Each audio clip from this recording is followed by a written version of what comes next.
సుఖాల సంపద వెతికిన మోజులో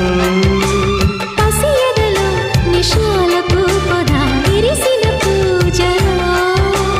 చూదాం పదనిసి రాత్రిలో గజయాత్రలో రసరాజధాని ఇందుమతి